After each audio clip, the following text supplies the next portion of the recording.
A 9-time world champion, a rebel, an entertainer,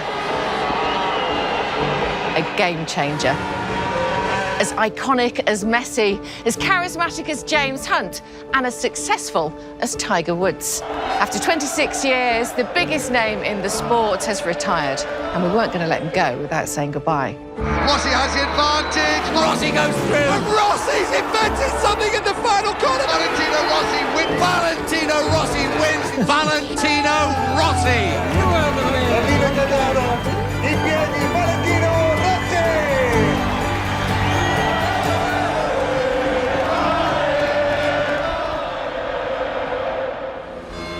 So welcome to Tavuglia, hometown to Valentino Rossi. A stone's throw from the Italian Riviera and just down the road from the Misano circuit. This is the epicentre of Rossi world. There's his restaurant, his pizzeria, his clothing shop, his fan club, the children's playground, his motor ranch, and the international headquarters of his £30 million a year business. Now, if you haven't been paying attention, how on earth did all this happen? Well, he made his Grand Prix debut at 17 and was world champion at 18. And then he was world champion again at 20. And this time he celebrated with Osvaldo. More world championships came in 2001, 2002, 2003, 2004, 2005, 2008, 2009... No more. He hasn't won a championship in 12 years. In 2011, he moved to Ducati. We don't talk about that. In 2013, he moved back to Yamaha, and he nearly won the championship. Twice. He's competed in 432 Grand Prix, winning 115 of them, and captured the hearts of millions. So hi to everybody. Like I said during the season, I take my decision for next year, and I decided to stop at the end of the season. So unfortunately, this will be the last half season as a MotoGP rider.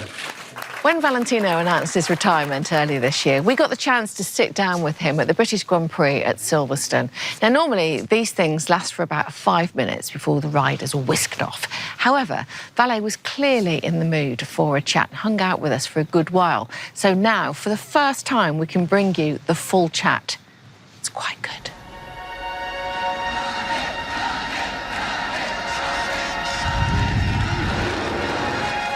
Guarda, sono in buona compagnia con James Hunt.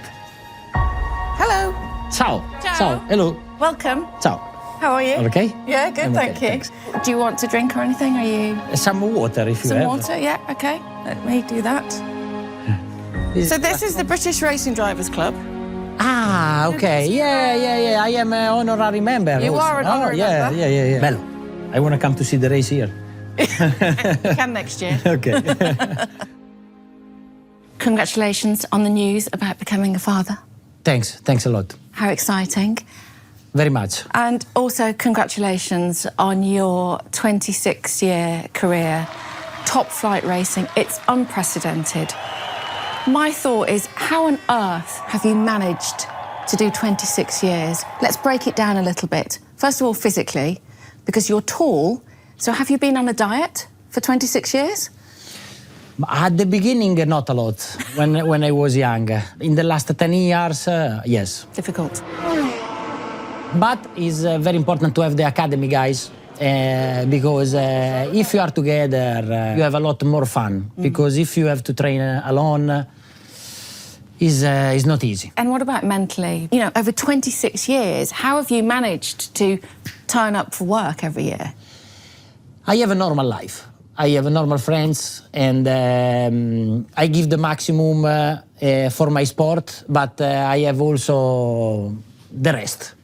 This is good, because if you are 100% inside, become heavy, I think, for a long time. You've been able to have your friends, go partying, have your holidays, and like you say, have your family. Yes. I know your mum never misses your birthday, does she? Yeah. Like Really, this, like very this. important. Yes. I think this is the secret for the longevity. And has your mum been influential at any times where you maybe have been tired or not wanting to do things? Is she the one that's said, you know? Yeah. I started to think to stop in 2019, the first time. Okay. And in 2019 is the first time that I started to wake up from this dream or nightmare, no, more dream. Yeah. And it's the first time that I feel out of the tunnel, you know? Okay. It's like, allora maybe now... There's something else. It is possible to stop also. And my father, my mother push a lot. No, you don't have to stop. You have to continue. Like this. Because sometimes you expect the opposite, no? Your mom, no, basta, you have to stop. But she pushed me, yes. Right. Okay. She pushed me, and it was also very strange the moment that before Austria, I say to them the first time that I stop. So I was in his house because we are a neighbor, no? And a lot of time I go to eat to my mother also with Francesca, no? Because he's on the other door, you know. Yeah. So, and she is a very good cook. Okay. And I say to them, Steffi, tomorrow I have a press conference and I say that I will stop. And she like wash the glasses or like this. Yes, I think it's a good idea. Basta. Stop. This is our 4 words. Okay. Yes, I think, yeah. I think it's a good idea. Okay, ciao, see you tomorrow. Apart from the on-track action that we see, you've also essentially been camping around the world for 26 years in a motorhome. Yes. Right? Yes. So what parts of paddock life have you also enjoyed that we maybe don't see? The best moments are the moments that I share with Uche and Max, especially when we are out of Europe, when we start for Japan, Malaysia, Australia. No? When you stay far from home for 25 days, and you are very far, you enter like in another dimension, no? It's never boring, and I know a lot of other big stars. Yeah. This is great. I always love this type of life. At the end, in the last 4 or 5 years, I start to wait the airports. Yes, yeah. There is the difficult to make always the same. So to start and go in the airport and go in Motegi in the same hotel, in the same room, in the same truck, and after from Motegi make the same trip to arrive to Phillip Island. So, but after 25 years, I start to be tired. Yeah. What was it about you, technically, do you think, that made you so good? This is a good question.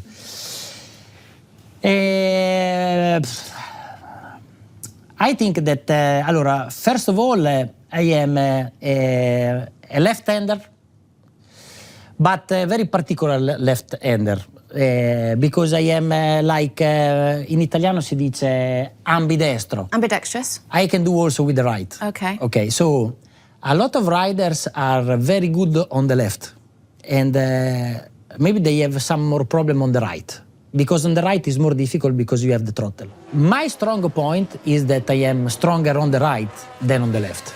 That feeling, you know, to enter a little bit faster in the corners. And also during my career, when I ride and I am behind another rider, I was able to understand where is better than me and try to improve my speed and my skills, you know. I think for that. Now we know. Now we know, but it's too late. No, he was a killer. He was very much a cutthroat in the terms of he'd do whatever he needed to get the job done.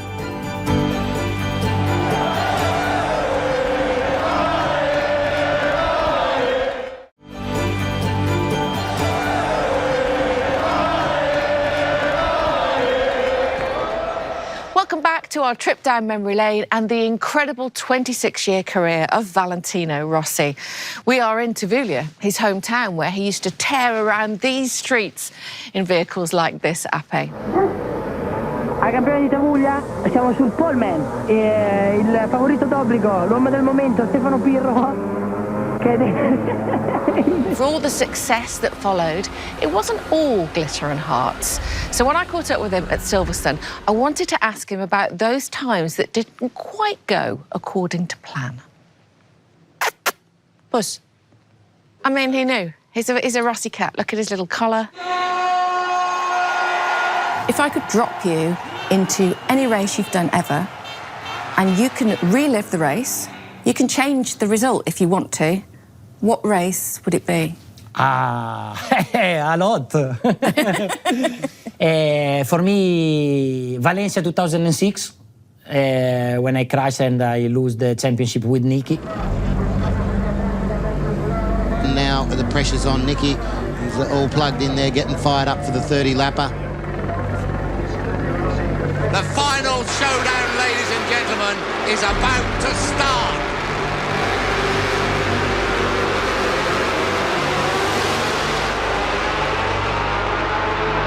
In the first laps, Niki was fast. But I had the 8 points of advantage, I think. And I saw him escape. So, sincerely, I don't feel very good with the bike on that day. But anyway, this is another story. I push and I crash. Rossi has lost the World Championship. Valentino Rossi has crashed out of the Valencia Grand Prix. Nicky Hayden should be crowned World Champion.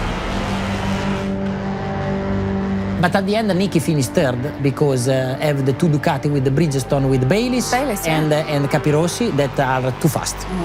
So with the Niki third and 8 points of advantage, I can arrive seventh. So in that moment, I was fifth or sixth, I think. So I wanna go back and stay quiet and arrive sixth and win the championship. Yeah. You know, when they let off the yellow fireworks, I laugh and I see the pictures because I like, I guess, being the underdog. I have a ton of respect for Valentino Rossi, as we know. I mean, he's the GOAT. And to be able to beat him certainly made it extra special. And do you leave MotoGP happy? I leave MotoGP very happy. But, for example, so don't win the 10th championship is a shame for me because I think that I deserve for my career. I mean, I deserve for my speed and for my level. And the end of 2015 was very hard to accept. And sincerely, from that moment, everything changed.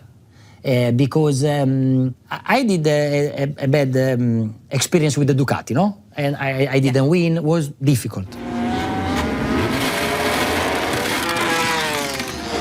But after when I come back to Yamaha in 2013, that years, 13, 14, and the first half of 15, I enjoy very much.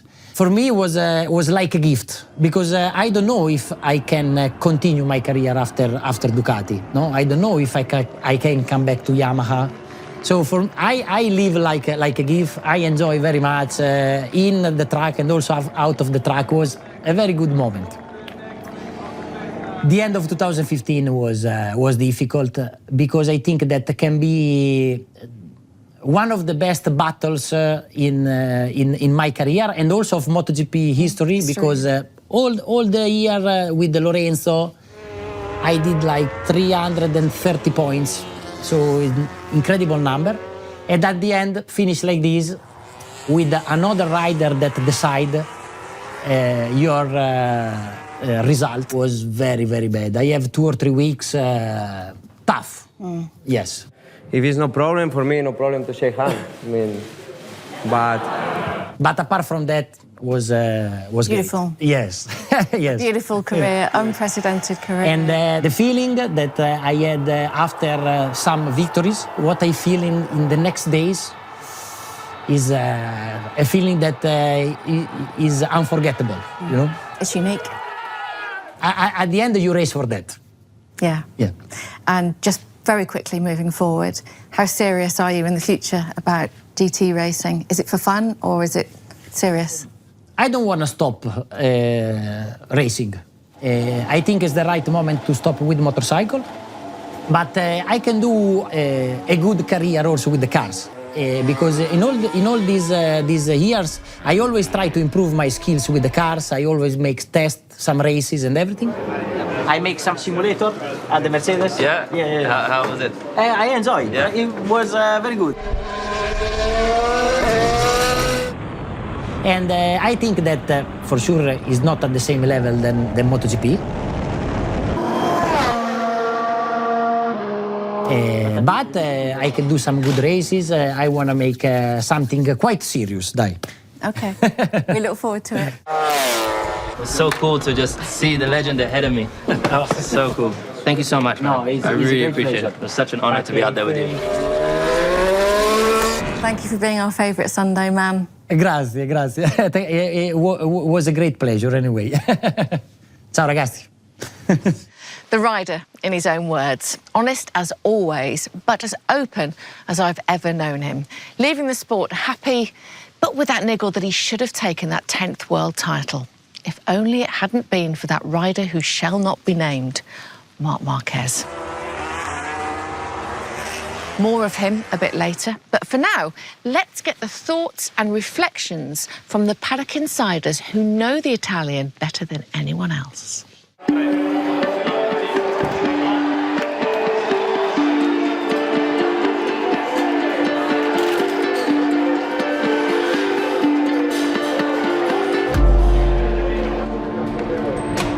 Uccio. Yes. You know everything. Okay. How old were you when Me? you first met Valentino? Around at 3 years old, 4 years old, and anyway, at the first school Right. in Taguglia. And was there something different about Valentino that you noticed when you were children that stood out? Yes, for sure it's different. I don't know, something special already. Our emotion is have something dangerous. When we have the school, I remember Valentino already designed the helmet for Formula 1 driver, motorcycle rider. He's very smart. He don't study very much like me, but at the end, better than me because he's more clever. He don't study a lot, but he have always the strategy to make the good result. We are very different. He's a little bit more crazy. He likes a lot to open himself to other people. Loris, what was your first ever memory of Valentino? Oh, wow. The really first one is 1990, when I am world champion. And we do a party here in Cattolica, in the small mini bike track. And I see that really small guy coming to me. I think he have, that time, 11-year-old. Hey, Capirossi, you are world champion. Please give to me the helmet, give it to me the gloves. Start to asking immediately. This is my first reminder of Valentino. Did you see him riding that day? Did Yes, you see him on track? I see. So what did you think of him then? I remember he have a turtle on the helmet. Well, that day is really young, but he's still faster, still really good. Would you say he's the same person as when you were 4 years old? Yeah, for sure. Vale is Vale. In 25 years, I never see Vale angry. One of the strong points of Valentino. He remain always calm, concentrate, try to understand why the problem happened, and for make a better race next week. And what do you think it was technically about him that made him such a great rider? I don't know, because I'm thinking, you know, nearly everybody, we are the same.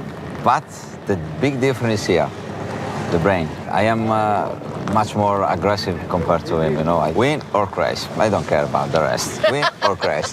Him always thinking, you know, this is the difference between me and him. I remember actually watching a race, 2003, watching Valentino in Mugello. He was behind Max Biaggi for the first laps, and we were just watching him come out of there, and then all of a sudden Valentino decided to make the pass. As much as you saw everything on TV, it wasn't until you got to go and see that trackside the difference and the different speed, the different level of power and grip, everything that he was able to carry out that corner, it just showed you, he was in a class above. We did everything we could to try to beat each other. So intensive period of our life, and somehow I'm happy that it's over because it was really stressful, it was really intensive, but still I'm romantic, and I think we had a very great period of our life. We see the wave, we see the friendly smile, the charismatic Valentino, but he's won 9 World Championships. You don't do that by being Mr. Nice Guy all the time. How would you describe him on track? He was a killer, very much a cutthroat. We haven't seen action like this as Rossi runs off track and pushes further wide. He would do anything to win. Valentino always tried to have the best thing for him, always, don't think about the other. I prefer to have something not perfect, but to see everybody happy. And this is the difference to the normal champion and the top champion. The top champion, he can control everything. He brought this intensive show, very theatrical, with the celebrations. I mean, he had a little poke at you once with his Claudia Schiffer doll. You were dating Naomi Campbell, I think, at the time. What were you thinking then? I wasn't happy when it was about the one that you just said with Naomi and Claudia, whatever. But now when I watch back after 10, 20 years, I laugh. Sports, it's about show. It's not just about performing on the track.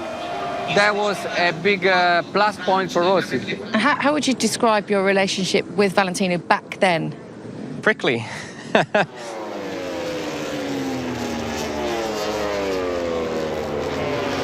No doubt about it. Valentino and I were best of enemies. How's the shoulder? Is it okay? Okay.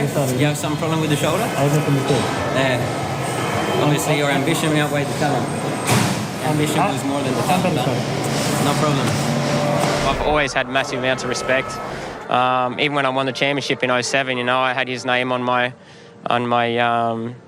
winning, vest, because he was one of my heroes growing up. He was somebody that I looked up to and aspired to be. So being able to learn from him and race against him in his era was something that I think, puts a lot more credit on what I achieved in my career. Maybe one day we will sit and have a glass of wine and talk about the old times. And Valentino Rossi's going to go through. Oh, no. Wow! So and cuts close. Max Biaggi right up, doesn't he? Oh, and he has a little wave as well. But it's not up to me, eh? Can you rate Valentino Rossi out of 10 for his 26-year career? The king of the two wheels is Giacomo, because we're talking about very low safety, very crazy racing, and he won so much, he deserves to be 10. So Valentino gets 9.9. 9.9. With Biaggi was difficult because we are two difficult characters, I mean.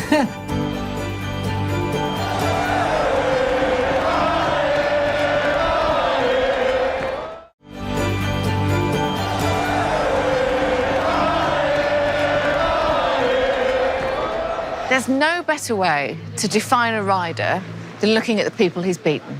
And in Valentino's case, since his debut in 1996, the list is long and distinguished, and he remembers every single one of them. So sit back and enjoy Valet taking you through his own personal Hall of Fame. What we have here, we have 4 boards that have every single rider that you've raced against in the Premier class. Wow. So 175 names on these boards. 175 names. And you've beaten 174 of them. No, one, no? We'll come back to that. Okay. Let's start here. Start here. Any names jumping out? Strategy, but now we have a very hard fight through the season. Yeah. And that was one of my worst or better rivals. Rossi takes the inside line, Giovinazzi takes the outside line, swings it in, comes up the inside of Rossi. Who's going to be first across the line? It's going to be close. It's going to be Giovinazzi. The Spaniard wins for the 4th time this season. But I remember because you said that he would never win another race. Yes, I think in this season. But after he don't win any more races in his career, yes, I maybe a bit too much. A bit witch doctor. Yes, exactly. See, like this with the head. Exactly, exactly. Okay, right. So we've got Sete. So let's have a look down here. Sete. John McGuinness. Yes, I'm always in contact with him. Would you like to have raced him in the Isle of Man?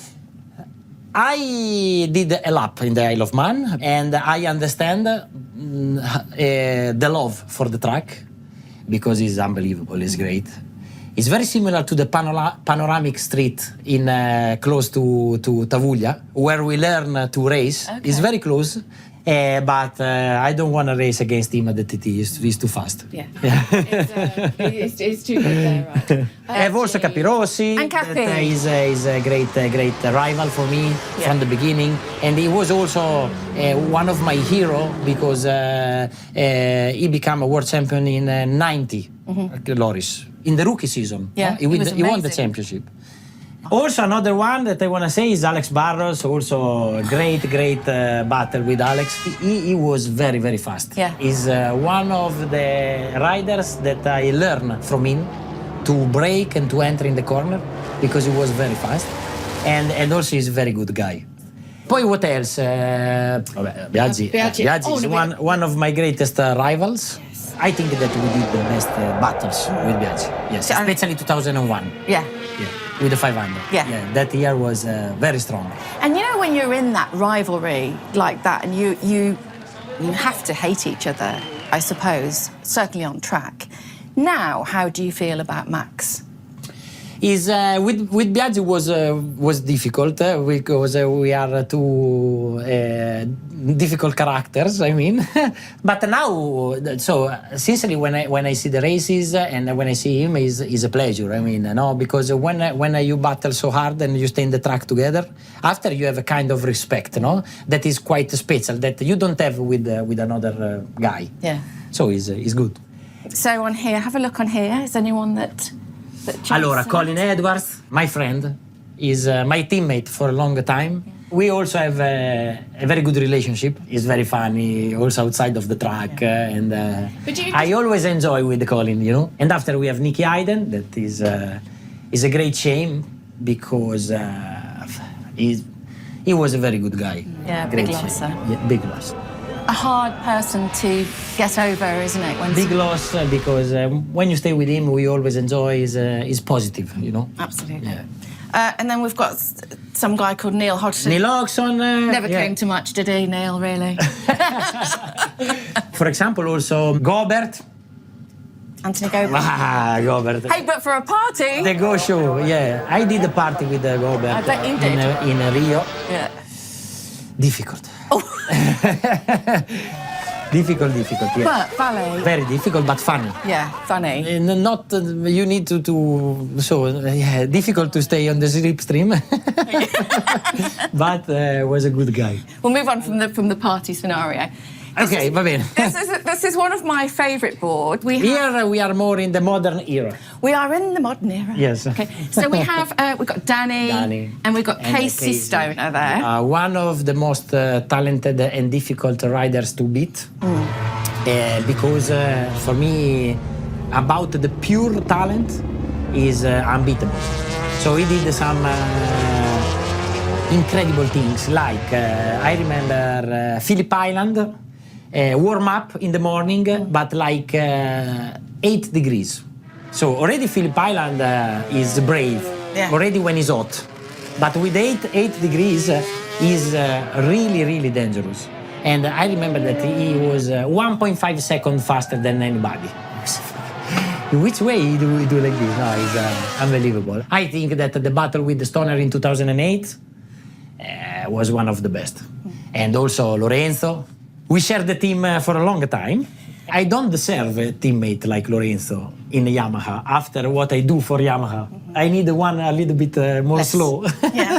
200 miles an hour for Jorge Lorenzo up the inside of Valentino Rossi. Can he make it stick?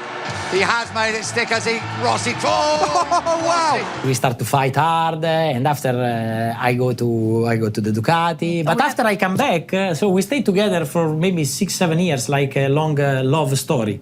Yeah. But we enjoy very much because Lorenzo was very fast. Yeah. Very fast. And metronomic as well, very exact.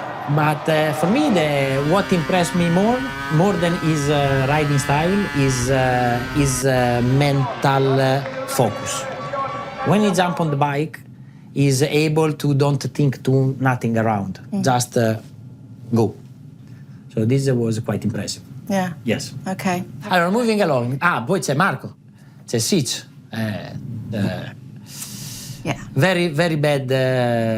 Was a disaster. Was very, very bad. Also the way. Great shame. Yeah. I'm sorry. Yeah. Yeah. He was fast. He's a great talent, and he can give a lot to the MotoGP. He was ascending, wasn't he? Going up. Yes, and also we always suffer with the 800 because we are taller than the other, and also more weight. And also Marco was taller than me, and also heavier than me. And he have always a lot of problem with the fuel consumption, because with the 800 the fuel consumption was at the limit. So if you take a guy like Pedrosa or Stoner that are more small, they have an advantage. But in 2012 arrived at 1,000, and I think that in 2012 he can win. But unfortunately, like this. And apart from the sport side, was devastating for the normal life, because every day together, because we train together. And we go with the motocross bike. I want to say that Marco is the first rider of the academy, because Marco come to me and say, please help me, and I want to come, if it's possible, to train with you. And we say, okay, and we start. And we always enjoy with Marco, and it was a disaster. Also comes in and says, congratulations, that's great to see. Presenting the winning trophy. E poi what else? Marquez. Marquez is a great rival, and is very, very fast, very strong. One of the best.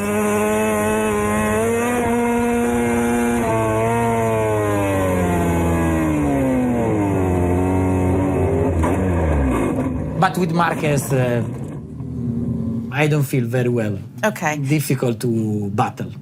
Yeah. Yeah. We need to wait a little bit till you can... Yeah, another 20-30 years. Right. Moving on.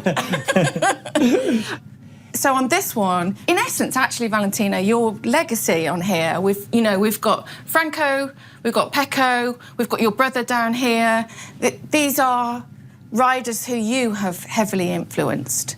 I'm very proud of this, because it's like that also at the end of the season, when I will finish, it's like that something on me remain, no? They are always faster and faster, no? I remember that 26, 27, 28 years, every year I become stronger, faster, more concentrate, and a better rider. After is more difficult. So now I see this on them. Here you have the future. Yeah. And you have 6-7 names that I think that can stay in MotoGP and win in MotoGP for 10 years. And how do they compare to those names over there? The riders change a lot. Now they are real athletes, but real. You know, so what they do during the day, what they eat, what they sleep, and so when you see them on the bike, also they are better. And also the difference probably is that these guys aren't going out partying with Anthony Govert, for example. Difficult. All right. Difficult. I think that have somebody that are not so bad also, but a lot of riders now are very concentrated, very focused, and they drink water and they go to sleep very early.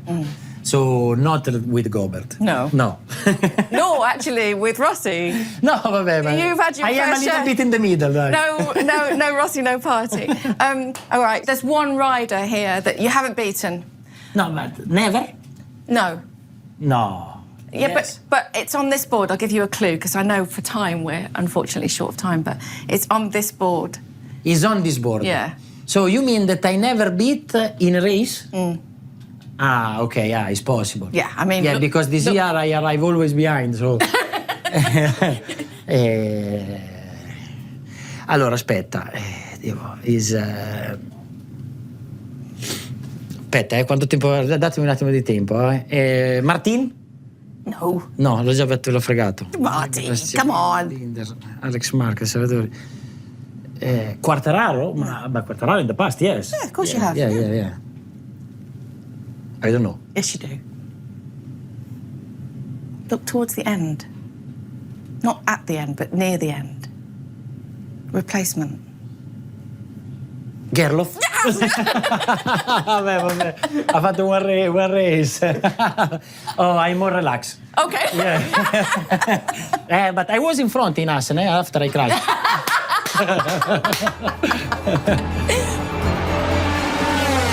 He won so many races and beat and destroyed so many rivals was because he loved it.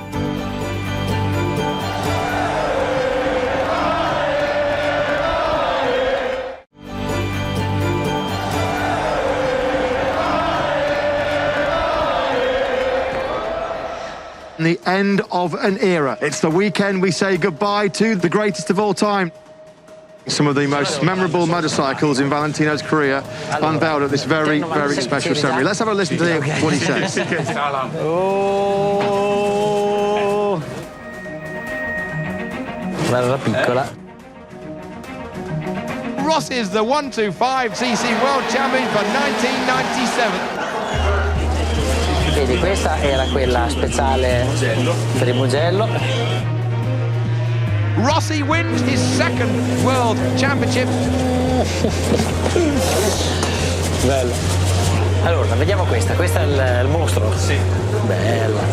La Honda 500. Bella. Che bella. Questa da portare a casa. E questa qui è quella che mi dovevano dare che non mi hanno dato. Rossi, the new world champion. C'era il culo alto e il manubrio basso.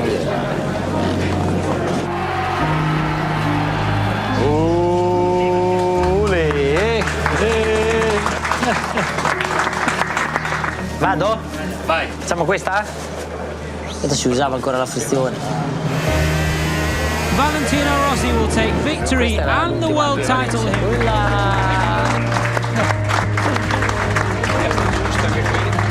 Questa era quella che andava più forte di tutte. Valentino Rossi wins his 5th world title. Questa sembra che ha 5-6 anni in più vecchia. It's Rossi on the Yamaha. He is the world champion. Io ce l'ho nella camera da letto questa. Nella mia camera da letto. Più alta? Più alto il culo, sembra. Quella che c'ho a casa io di questa è più bella. Sì. 7 world titles for Valentino Rossi. Questo è 2008. Vai. Questa andava, eh? C'è il Bridgestone, vedi il Bridgestone? Sì, andava fuori. C'è la foto. Sembra diversa, sembra più piccolina questa. We salute the 2008 MotoGP World Champion. E poi l'ultima che più o meno è uguale, l'anno dopo. Vado,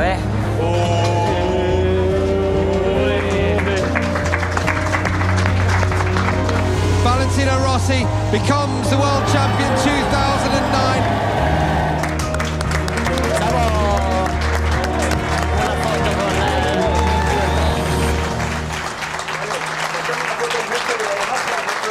We're looking back at the career of Valentino Rossi, and now it's time for the expert view with commentators, analysts / troublemakers, Gavin Emmett and Neil Hodgson. Well, we've all been around Valentino for over 2 decades, commentating on him, interviewing him, and Neil, you've ridden with him. So let's start with that. Valentino as a rider. You'd expect me to say, oh, well, he's so aggressive, he's got an incredible relaxed style. That's what made him great. What's made him so different all these years is the fact that he loves it. He loves the battle. And the most stressful point of the weekend, you know, last lap dice, and anxiety levels at 10, but Valentino thrived on that. And I think that's why he destroyed so many rivals, was because he loved it. Yeah, he can be ruthless in those kinds of races, but then think of places like Phillip Island, Australia 2003, when he suddenly got a 10-second penalty in the middle of the race and had the wherewithal to go, all right, I'm going to need to put 10 seconds on the rest of the field. How he understood it from a pit board, I never understand anyway. Hang on, you can't understand how he worked out from the pit board. I don't know how he did it. Yeah, well, there's that as well. All of a sudden, right, I'm going to have to beat everybody by over 10 seconds. And he just did. It felt like he could play a little bit with riders and know that he was going to win and then just to create a show almost. It felt like that. Especially when he was on the Honda. Yeah. At the time, he was the best rider on the best bike. Yeah. I would have never done that. I'd have just checked out. But you would, wouldn't you? No, but someone like Casey Stoner afterwards That's what they did. Because they were ruthless in a different kind of way. Which is their job. Yeah. But it doesn't mean we all love them. Well, that's the entertainment factor, isn't it? He loved entertaining. He'd have his celebrations. Well, with the helmet designs with Aldo Drudi and some of the fun they've had coming up with those, whether it be the Viagra helmet or the face screaming down in Mugello. They're things that people haven't done before. The greatest helmet ever made, isn't it? The face. Yeah. It is. It was. Because it wasn't trying to be the coolest design, it was just funny and it was perfect. He originally said it was the braking area, Mugello, from over 200 miles an hour down into first gear, turn one, San Donato. And just that face, obviously, that he's pulled on top of the helmet. That's what my face is doing on the bike. It's scary at times, and that's him laughing at himself, isn't he? Because he looks silly on the helmet, but it's the coolest helmet I've ever seen. It hadn't been done before, something like that, had it? No, not at all. No. It just worked, didn't it? It just worked. And interesting, what a career in two halves, if we break it up, really. In the first 14 years, you've got the 9 World Championships. And then the next 12 years, essentially searching for that 10th world title. It came close. It came close in 2015. He will say that he felt he should have won it in that season. But it's hard to criticise him for the second half of his career. He took the big gamble of going to Ducati, wanted a new challenge, trying to do something that had not been done before, win on 3 different manufacturers, and it didn't work. I mean, you've got to admire him for that. Think about it. Early on in his MotoGP career, he could have stayed at Honda, like Marquez has done, like a lot of riders like Doohan did, but he didn't. He took a risk, and he took the risk with Ducati. Like I say, it didn't pay off, but you've got to admire him for that. Let's talk about the empire that he's building, and it really is some empire, isn't it? The turnover, over £30 million a year. It's an industry now. VR46 is a full industry. You just go around this part of Italy and you see it. We've been filming here all day, and since that place opened, his merchandise store, there's been a constant queue. Look, and it's still going. Yeah. It's not just about his merchandise. They work for Juventus, Lamborghini, really prestigious names. Marquez, all his kit used to be. Used to. That's underlined. 2015. Well, yeah, there's a lot of riders who use VR46 manufacture, or they design and get their kit manufactured from him, and there'll be another little percentage here or there. So he's savvy. He's not stupid, is he? Yeah, I mean, let's talk about the ranch, because now we're starting to see the fruits of that, aren't we, coming through? Yeah. Well, it's incredible what he's achieved over the last 10 years, because right at the beginning, when he started with his team in Moto3, then moved to Moto2, obviously he's going to be in MotoGP next year with his own team.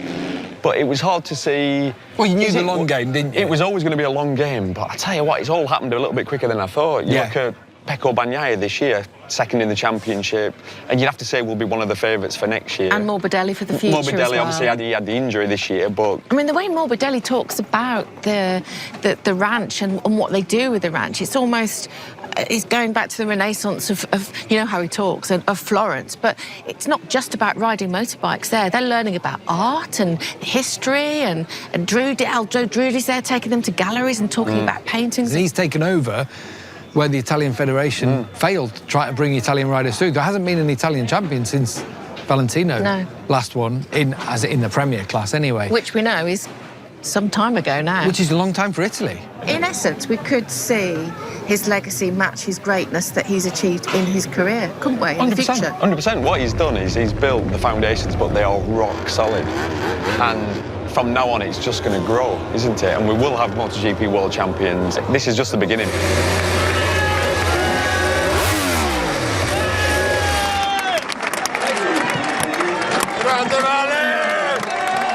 Let's finish with a personal memory of Valentino, maybe something that people don't know. Over the last 20 years or so, I've spoken to him pretty much every day of every race weekend. Every single time, without fail, it'd be a smiling face on the other end, pretty much. My memory is he was always interested in me. He'd always have a question for me.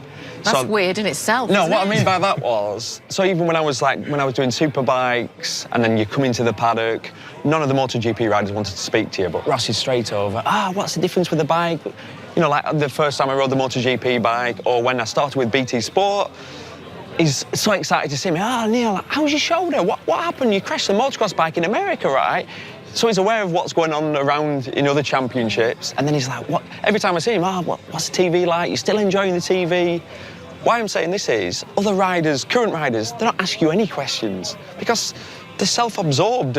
Again, they've a job to do. But Rossi's that open, he cares, doesn't he? The thing that made me smile a lot was when Alex Briggs, his main mechanic, said to me one day, you know how we love motorbikes? And I was like, yeah. He goes, you know how we love the racing? I said, yeah. He goes, well, Valentino really loves it. You can see it. No, what a great explanation. Basic, but that's the secret. Let me tell you, I personally, and every rider I know, wanted to be Valentino because he just saw the fun, the love, the skill. Well, it can't get any better, can it? I think the message from the town to the man says it all. Thank you, Vale, for transcending our sport and making MotoGP what it is today. Valentino!